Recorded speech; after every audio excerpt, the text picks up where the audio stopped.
Welcome back to the stage of history.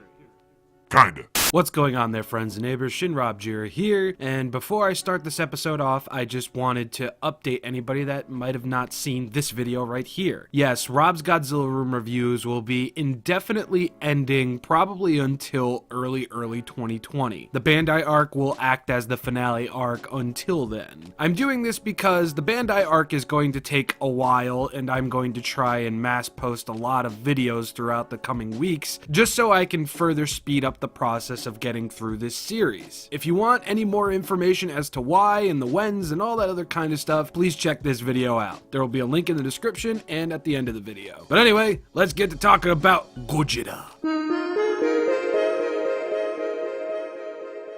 Here they are, the stars of the very first Bandai arc video for Rob's Godzilla Room reviews. On the right, we have Godzilla 1954. This was an early 2000s reissue, which I'm pretty sure is where the green tags came in. And then to the left of that is the Tsuburaya translucent Godzilla 1954 figure, which was sold off at a special event celebrating Eiji Tsuburaya's 100th birthday. This particular make and model of this figure isn't too hard to find. They're not super duper expensive, so hey, if you want one, you can find one pretty easily. But anyway, let's get into articulation, since that's going to take all of a couple of seconds. Alright, let's knock this out real quick.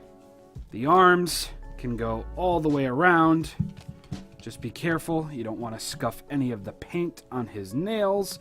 Now, if you're going to want to move the legs all the way around, the arms are going to have to be put up all the way, so Goji's toe over here doesn't scrape up against the bottom of his arm.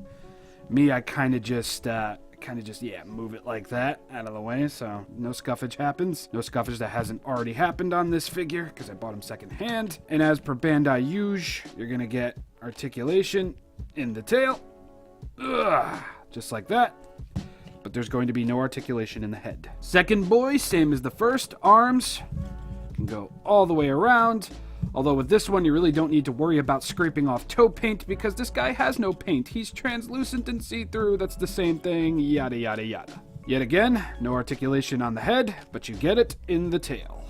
Aside from the obvious color difference, there really isn't anything different about these figures. The only major difference that I found between the two is in their tags. The classic-looking 1954 boy has a pretty normal, clean tag. On the back, he's got a price code, and he's got the silver Godzilla trademark sticker. But with the translucent boy, we've got the silver sticker on the front with 2001 on the front. There's no scanner thing in there, but pretty much on the inside of the tag, they're the same. They both read as 064 up in the top corner, only this one has blue numbers at the top, this one does not. Now, if it wasn't clear enough, this is the same figure. One has color, the other one's translucent. So you're essentially going to be getting the same level of detail on both figures. It's just a matter of how you perceive them yourself. Ooh, if I cut my hair, Hawaii will sink. To the naked eye, most of the detail on the translucent boy is somewhat lost, but you can still see all the bumps and grooves on his skin. You can still see all the details on his face. It's just at first glance, he kind of just looks like a muddy blob. For example, taking a look at this guy, you can see his eyes, you can see his teeth, you can see his tongue, you can see his brow, you can see his ears. It's just, you know,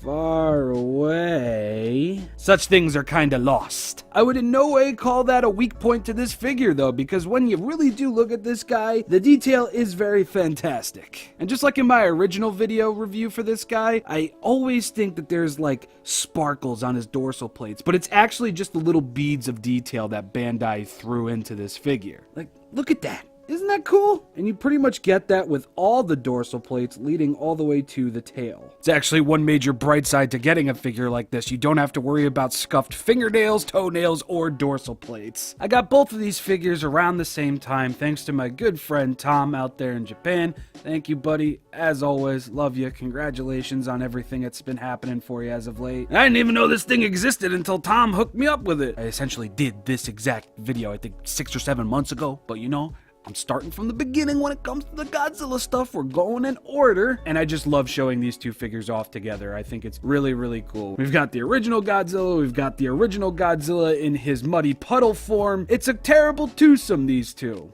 And I also drastically needed an official Bandai Japan Godzilla 1954 figure with the tag because I'm anal about that. But anyway, I've been ShinRobjira. This is the beginning of the Bandai arc for Rob's Godzilla Room Reviews, the final arc. I do hope you enjoyed, and I will see you all very soon for the follow-up video. Yeah, Godzilla 1955. Ooh, but it's not what you're thinking, I bet. Until then, until next time, everybody, I will see you all then and there.